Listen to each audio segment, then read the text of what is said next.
caminho de amor, de amor, caminho de amor.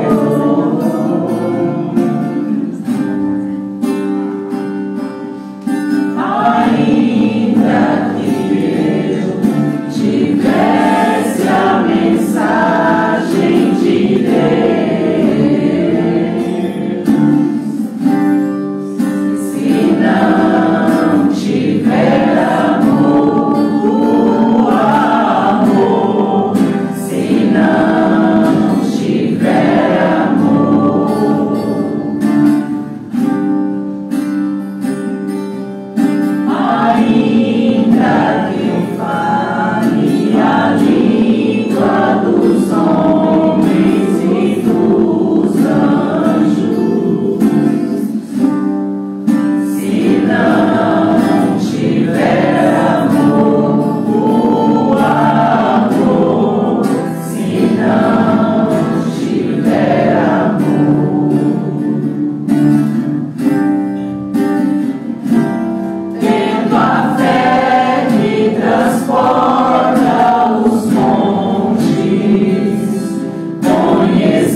Perdão.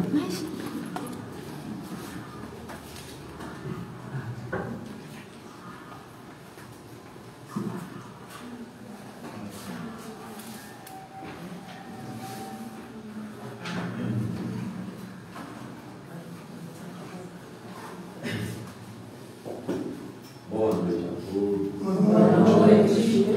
Que a suavidade e a doçura da paz, do divino e do celeste amigo das nossas almas, Jesus, prossiga a acolher a todos nós.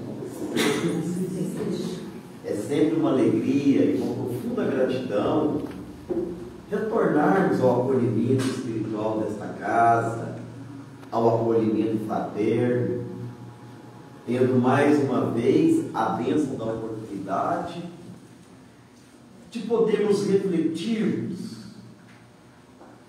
em torno desse verdadeiro celeiro de bênçãos, de partilhas fartas, que é o Evangelho de Cristo, aonde nós vamos encontrar em abundância o pão da alma. Esse pão que Jesus não tão somente tem nos oferecido diariamente, mas Ele mesmo se transformando em pão para as nossas almas, para que nós não venhamos a desfalecer diante dos desafios, diante das lutas, das dores, das batalhas que o cotidiano nos leva, alimentando-se desse pão do Evangelho, como Jesus mesmo nos diria: todo aquele que alimenta do meu pão nunca mais terá fome. Então, que possamos todos nós, meus irmãos, sairmos daqui saciados, porque o pão que Jesus nos oferece mata essas ânsias mais íntimas da nossa alma, acalmando as nossas dores, nos aliviando, nos abrindo novas perspectivas e nos fortalecendo para que venhamos ser maior do que as dificuldades nos apresentam. Então, na noite de hoje, trazendo aí uma fatia desse pão para compartilhar com todos, para alimentarmos juntos, dando continuidade ao estudo sistematizado, continuado que a casa faz do Evangelho segundo o Espiritismo, hoje nós vamos estudar o capítulo 24, que trata de uma das falas do Mestre, da qual ele fala: não coloquei a candeia por debaixo do alqueire, mas colocai-a em cima, para que ela ilumine a todos.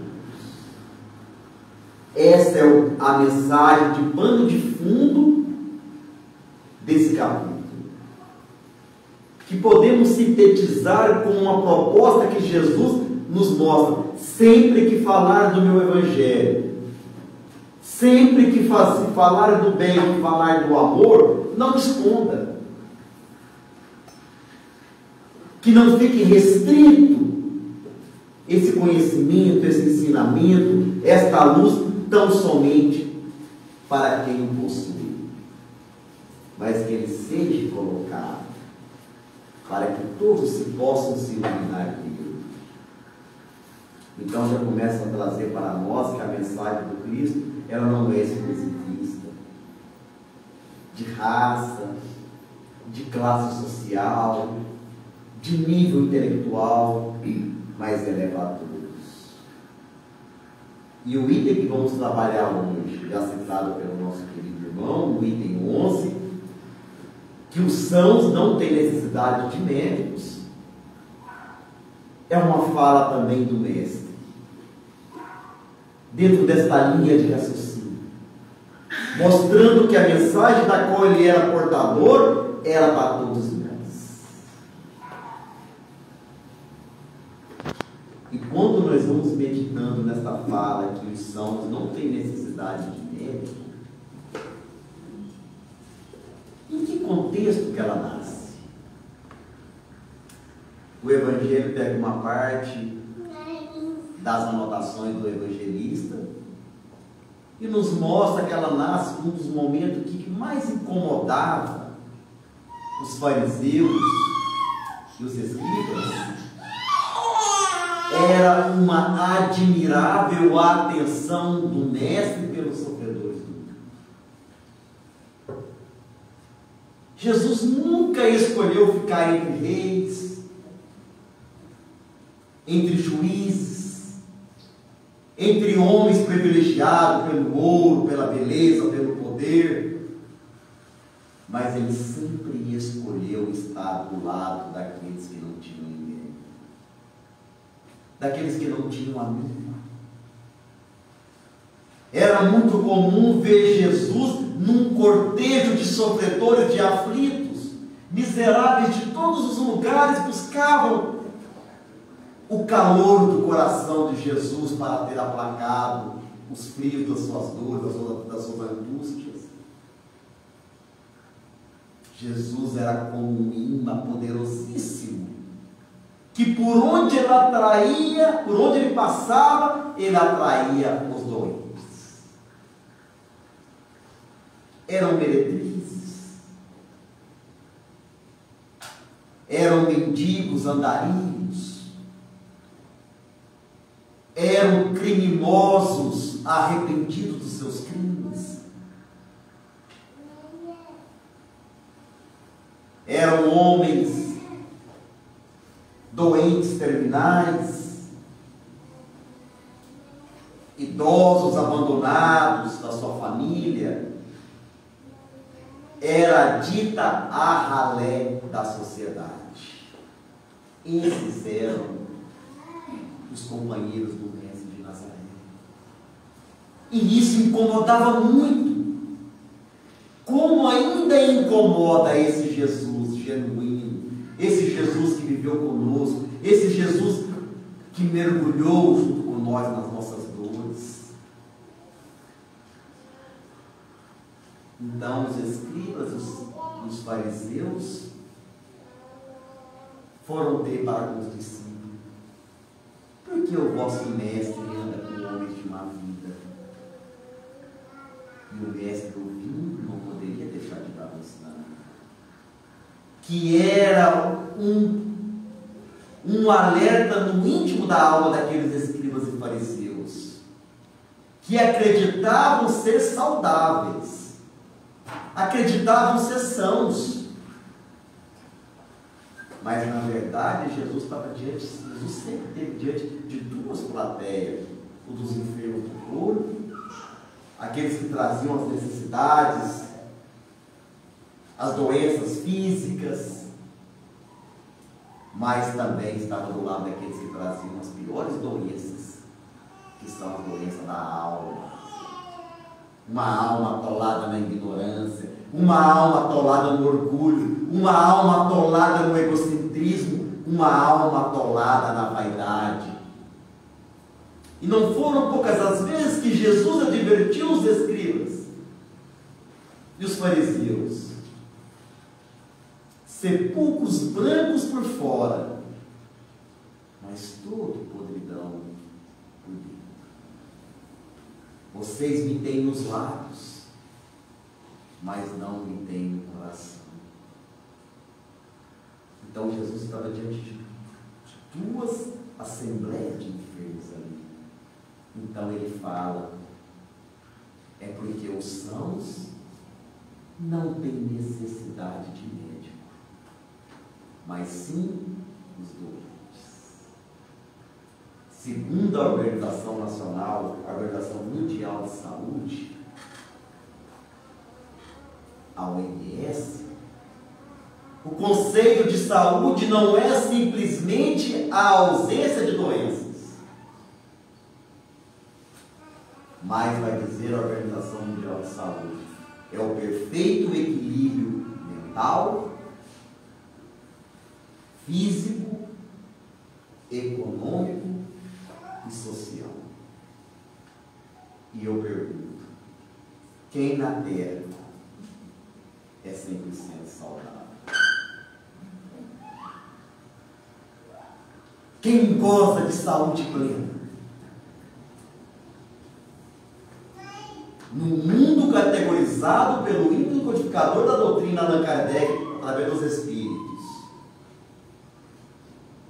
trabalhando o porquê das dores, porque o nosso mundo é um local de tantas lágrimas, de tanta dificuldade, de tanta diferença social, de tantas calamidades, de tantas crises, de tantas situações que todo dia nos desafiam.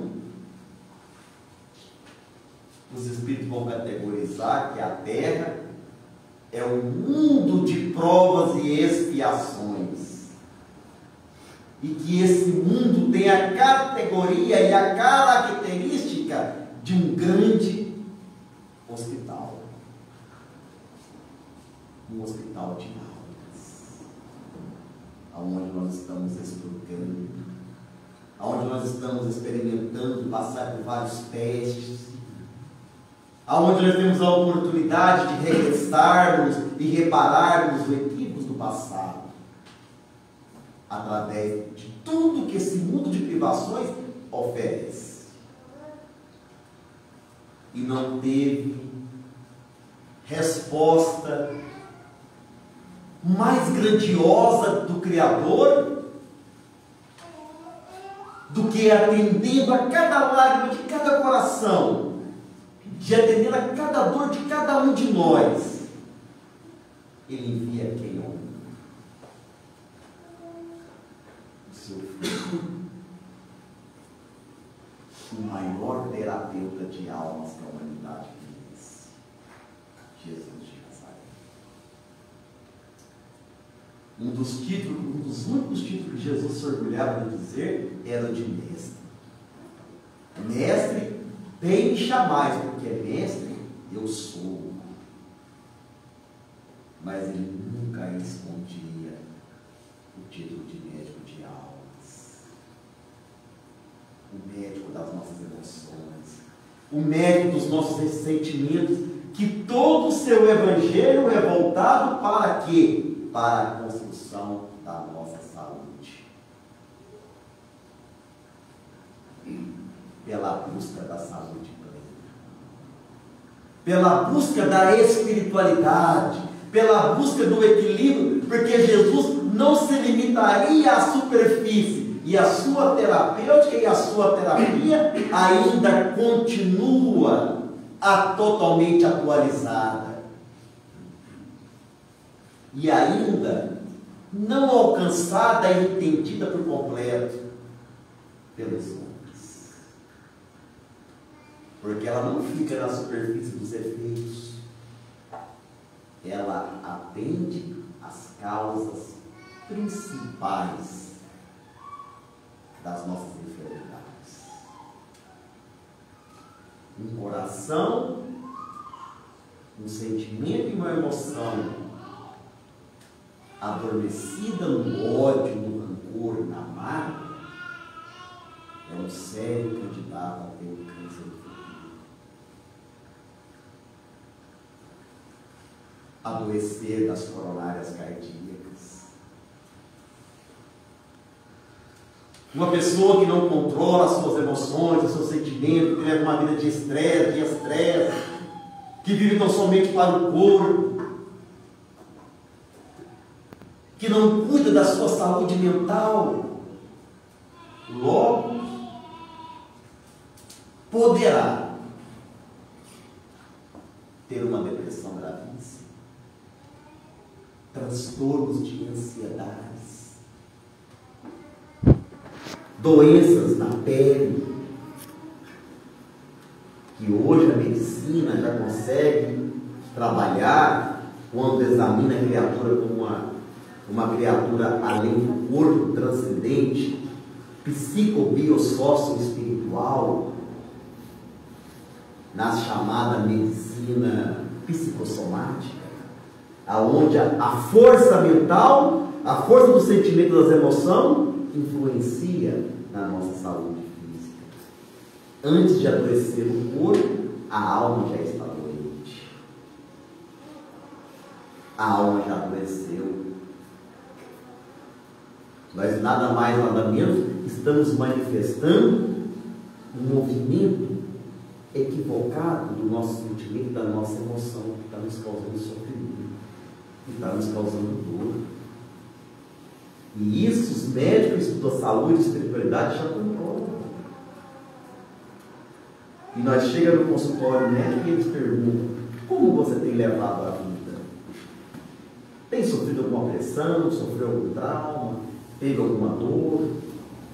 Você não tem nada? Não, só problema emocional. Precisa controlar o emocional. Nos canaliza para o psicólogo, para o psiquiatra, que são companheiros nossos valorosos, que vão nos fortalecer. Mas a proposta do Cristo é toda voltada para o coração. A educação dos sentimentos, a educação da nossa alma, nos convidando ao desafio da saúde plena, como vai dizer Emmanuel. O que é saúde? O Emmanuel vai responder que saúde é a perfeita harmonia da alma. Então vai além do corpo.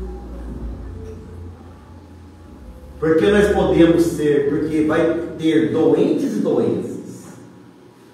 Tem o doente que ele se rotula da doença. Eu sou um cardiopata, eu tenho câncer, eu sou aquilo, eu tenho aquilo, eu tenho aquilo. E ele abraça aquilo como se fosse um título para ele. Como se fosse o segundo nome dele. E ele passa a ser a enfermidade.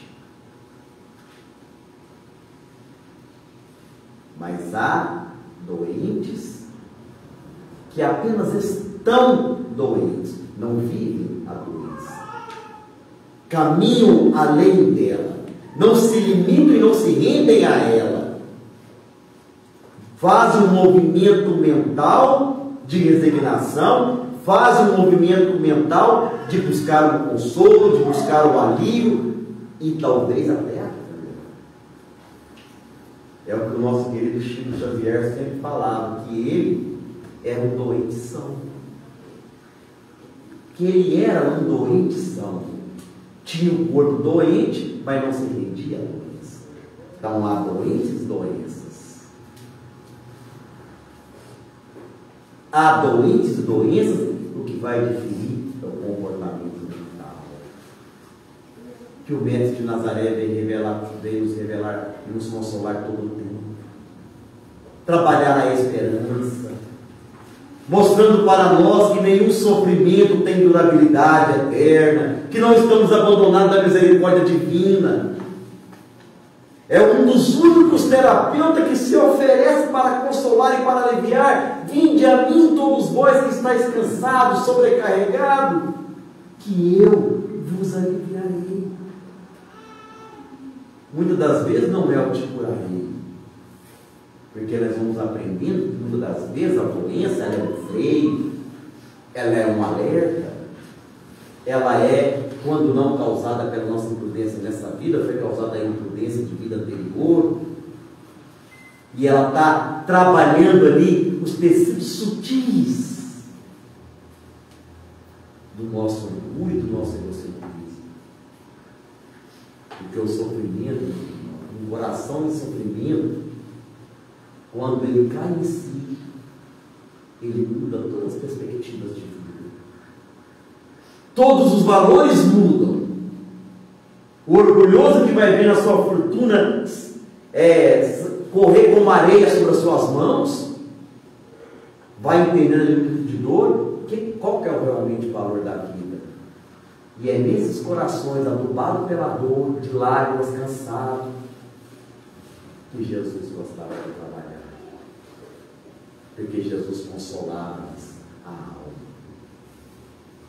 E Jesus é o maior terapeuta que a humanidade já conheceu, segundo a querida doutora Hannah Wolff, uma das maiores psicoterapeutas desse século, que estudando o comportamento de Jesus como médico, ela olhando pela ótica como médica que ela se rende da grandiosidade terapêutica de Jesus. E ela leva para o seu consultório, porque ela vai dizer numa das suas obras, Jesus o terapeuta. Não era tão somente a forma como Jesus falava, não era a forma como ele tocava o enfermo, mas toda a sua vida era a terapêutica. É o mesmo que falar que Jesus era o terapeuta e a terapêutica ao mesmo tempo. Que ele era o médico e o remédio ao mesmo tempo.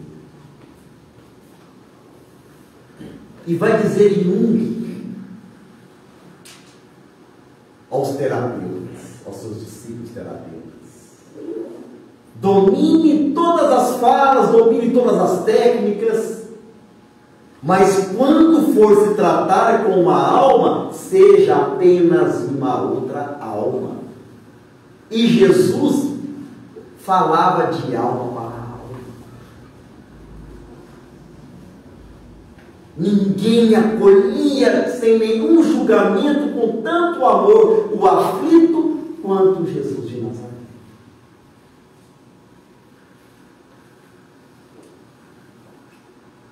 Estimulava as suas potencialidades.